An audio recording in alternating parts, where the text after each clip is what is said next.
In the early 1950s, a group of people numbering in the hundreds were living in a small rural town in the state of Kansas, USA. And on one summer night, the town administration received a call from someone informing them that something terrifying had appeared in the sky, something he had never seen before. Minutes passed, and the administration was surprised by dozens of calls from other citizens saying the same thing the man had said. And because it was a small town with limited resources, the report was escalated to a neighboring city. Indeed, a patrol was dispatched to see what was happening. But what they discovered at that time was even stranger than the reports they had received. The town of Ashley, along with all its residents, completely vanished from the face of the earth. Welcome, and let me tell you today about the disappearance of the town of Ashley. But before we start, don't forget to subscribe and activate the bell so you get notified about the new story every week. And I want you to get this video to 20,000 likes before the next one. You stopped liking the videos, and now the videos aren't being shared with people like before. I need your support. Our story begins with Gabriel Jonathan, a simple American citizen who worked as a farmer and shepherd in a rural town called Ashley in the state of Kansas. At the beginning of August in the year 1952, Gabriel told several of his acquaintances that he had heard strange sounds coming from an unknown source near the edge of the village more than once. And when he started talking to people, he discovered that he wasn't the only one hearing these sounds. But there were also others who saw strange lights suddenly appear in the middle of the night and then disappear. And one day, specifically on Friday, August 8th, Gabriel called the town administration at 7:13 p.m. to report something strange that had appeared in the sky in front of him. A strange black opening in the middle of the sky above the town suddenly appeared, with nothing coming out of it or going into it. But because the report was so unusual, the administration employee didn't believe a word he said. He thought this must be some drunk guy or someone joking around, so he advised him to stop drinking and hung up on him. Just a few minutes later, he started receiving dozens of calls from other citizens of Ashley, all reporting the same strange thing that Gabriel had reported. A large, pitch-black opening with a very frightening appearance was in the heart of the town's sky, as if it were a tear in the sky itself, something no one had ever seen before. With so many reports coming in, he started to believe that Gabriel's call wasn't just from some drunk guy or anything like that. It was clear that a disaster was happening, but at that moment, the employee didn't know what to say to them or how to help. And when the news spread among the office staff, they went out themselves to verify if it was true. And indeed, when they went out, they saw with their own eyes the strange opening in the sky and realized that the problem was far beyond their ability to handle. After all, they were just a small administrative office in a small town which was said to have a population of about 700 people. At this point, they decided to escalate the matter to Hayes, a neighboring town that sometimes helps them with security issues. Although Hayes is also a small town, it is bigger than Ashley, and it has its own security forces. So they started contacting them and told them about the reports they had received and that they had gone out and confirmed the reports themselves. And they saw that the strange sight was indeed present in the sky. But the problem was that the Hayes town administration and its police officers still weren't convinced by what they were being told. The distance between Ashley and Hayes wasn't very big, and when they looked up at the sky from their side, they didn't see anything above Ashley, nor did they receive any reports from any of their own town's residents. With the continued reports and Ashley's administration insisting on their account, the Hayes police started to take the matter seriously, and they decided to send one of their patrol officers to go and see what this strange story was about. That officer was Patrolman Alan Mace. The very next morning, at exactly 7:54 a.m., Alan left the Hayes police station and took his car onto the only road that connects Ashley to the neighboring towns. It's a road well known to everyone living in Hayes, and they've traveled it many times before. But what happened on that particular day was extremely strange. Alan kept driving for a long distance and started to feel that the road was taking much longer than it should have. Every now and then, he would look around to see if he had arrived yet or not. He found that he was still on the highway until suddenly he found himself back in Hayes again. How, he had no idea. The road from Hayes to Ashley was a straight one with no side roads, no curves, no turnoffs, or anything like that. So, it just doesn't make sense for anyone to get lost on a road like that, even if they didn't know the way by heart. But still, Alan blamed himself for not paying attention, got back on the road, and started the journey from the beginning. But time passed, and he ended up in Hayes for the third time. At that point, Alan was sure that something strange was happening. Alan went back to the police station and immediately reported what had happened to him. Based on his strange report, a convoy of 7 police cars set out at 9:15 in the morning, heading from Hayes to Ashley. But after they got on the road, the same thing that happened to Alan when he was alone happened to all 7 cars. All 7 of them found themselves back in Hayes again. While all this was happening, the calls coming from the stricken town didn't stop. In fact, they increased, and each new caller's story became stranger than the last. All the calls reported that the strange black opening in the sky was growing much larger than before, and it was becoming much darker than it was at first. But since the police couldn't reach the town at all in any way, there was nothing they could do except advise people to stay inside their homes and not go outside until the police could figure out how to deal with this disaster. And of course, the police didn't tell them that they themselves couldn't even reach the town, so as not to increase people's fear. The police officers gathered and studied the maps to see if there was any other road leading to Ashley that they could take. But unfortunately, there was no other road except that one. In other words, the only road leading to the town of Ashley no longer led there. On the same day at 8:17 p.m., the Hayes police received a call from a resident of Ashley named Elaine Cantor, reporting that her neighbors, Mr. and Mrs. Milton, and their children, Jeffrey and Brooke, were missing, and that no one in the entire town could find any trace of them.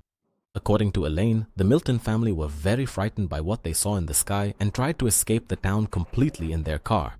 But after they left the house and started on their way, no one saw their car again, nor did anyone see them as they were leaving the town limits. At that time, the Hayes police tried to verify whether anyone had actually come from the direction of Ashley or not. But when they monitored the roads and questioned all the town's residents, it turned out that not a single person in Hayes had seen a car matching the description of the Milton family's car, or even anything similar. The night passed and August 10th began. By around 7:30 in the morning, calls started pouring in again to the Hayes police. But this time, people were complaining that Ashley was shrouded in complete darkness that covered the entire town. When the police responded and told them, "Guys, it's 7:30 in the morning, so it should be daylight," the people reporting insisted that the sun hadn't risen since it set the previous night.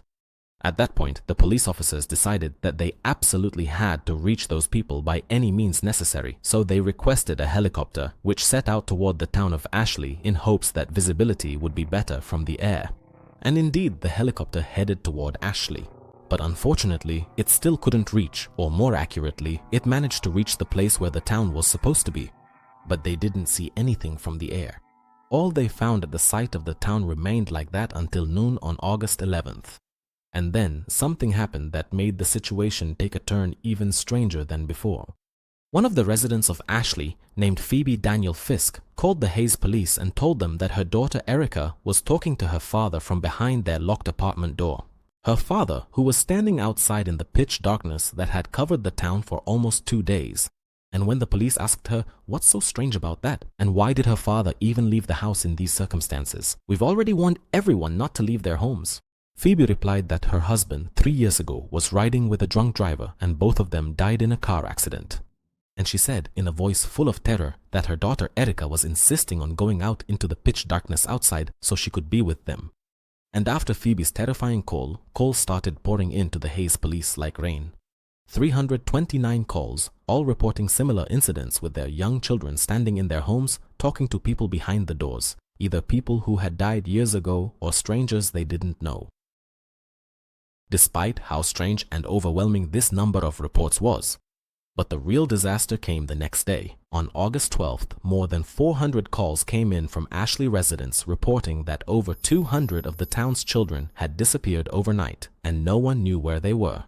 What's even stranger is that they vanished from inside homes whose owners had locked them up themselves and were sure the locks were secure. And everyone confirmed that there was no sign of anyone breaking in, no strange noises during the night, nothing at all, suddenly and without any warning or indication. The children disappeared from among them as if they had simply vanished into thin air. It was an extremely difficult day for the residents of Ashley. Then comes August 13th at 5:19 p.m. Hayes police receive a call from an elderly citizen named Scott Lance, informing them that he sees a large fire from his house window coming from the south. According to his description, the fire was so big that it lit up the city, which had been shrouded in darkness for days. Minutes pass and the calls start to increase from people also reporting the same fire. Some of them even described it as a fire descending from the sky itself, from the black opening they had reported on the first day. But what's strange is that no one living near the town of Ashley reported seeing anything like what they were seeing. A few hours passed, and around 12 o'clock after midnight, a call came in from a man named Benjamin Endicott saying that the fire they had reported had grown so much that the whole town was lit up as if it were daytime. Suddenly, the line was cut off after the last thing Benjamin said, which was that he saw something coming from the south. But unfortunately, he didn't get the chance to describe to the police what that thing was. The state of fear and tension continued until the last call came in. At 9:47 p.m., there was a terrifying call by all standards. Officer Peter Welch from the Hayes Police was the one who answered the call this time. As soon as he picked up the receiver, he heard a muffled, unclear voice, so he started to introduce himself, saying he was from the Hayes Police Department and that his name was Peter Welch, and so on. But no one answered him. And when he repeated himself and asked, "Is there anyone who can hear me or not?" he heard a woman's voice saying to him, "Yes, yes." Welch immediately replied and said to her, "Who are you? Please introduce yourself." She answered him and said, "My name is April. April Foster," and she interrupted herself with a cough that revealed she was an elderly woman, then said to him in a shaky voice, "Please help me." The officer replied and said to her, "Describe to me exactly what's happening." She answered him in a hoarse voice, "They came back yesterday." Welch responded, "Ma'am, I'm going to need you to clarify a bit more," and was about to continue speaking. She suddenly shouted at him loudly and said, "They all came back yesterday." And she started crying hysterically. Peter tried to calm her down and asked her to speak clearly so he could understand. Who exactly came back and where did they come back from? She lowered her voice even more and told him, "They all came back yesterday. They all came out of the fire."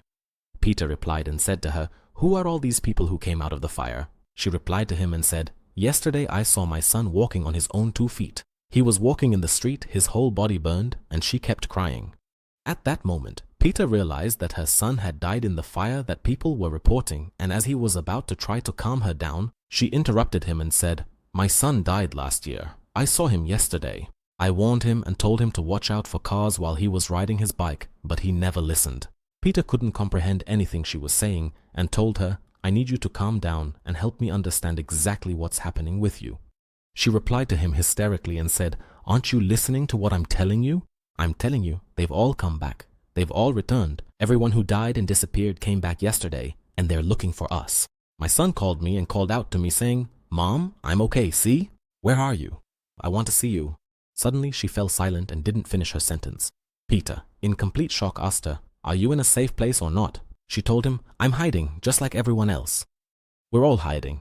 We all saw them coming from the fields, but some people opened their doors for them, opened up after they saw their missing relatives."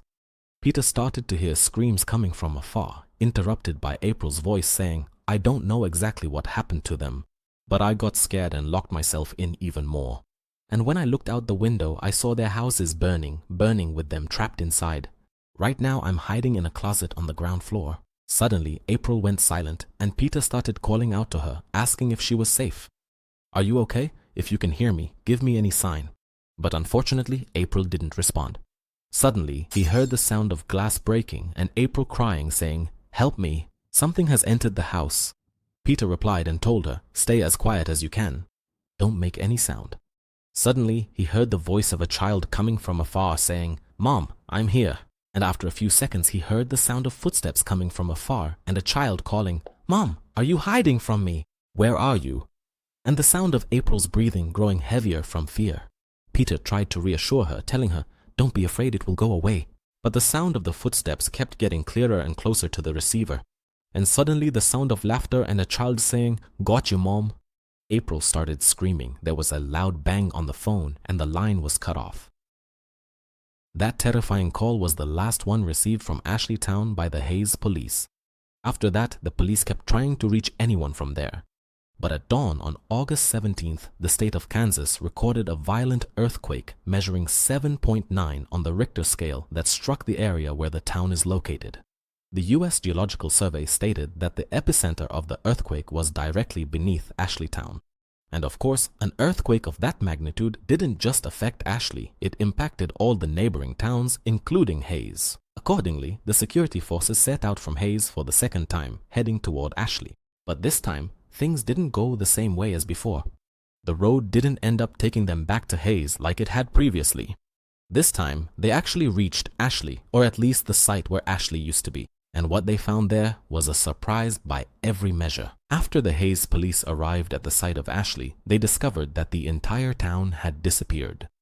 And by disappeared here, it doesn't mean that the residents died. The town itself vanished. Its houses, its people, its crops, its sidewalks, literally everything in it. As if there had never been a town there at all. And what's even stranger is that while they were searching for any remains of the town, they found nothing but a huge crack in the ground, resembling a canyon, about 900 meters long and 450 meters wide. Even stranger, the crack was burning, and around it there was no sign at all that there had ever been life here before. After this strange discovery, the search efforts continued, hoping to find any of the residents over the course of 12 days. But unfortunately, to no avail. In fact, there was nothing at all to indicate that people had ever been here. And on August 29th, the police announced their failure to find any survivors and stopped the search. And after despair took hold of the Hayes police force, they returned to their town and everyone went back to their homes.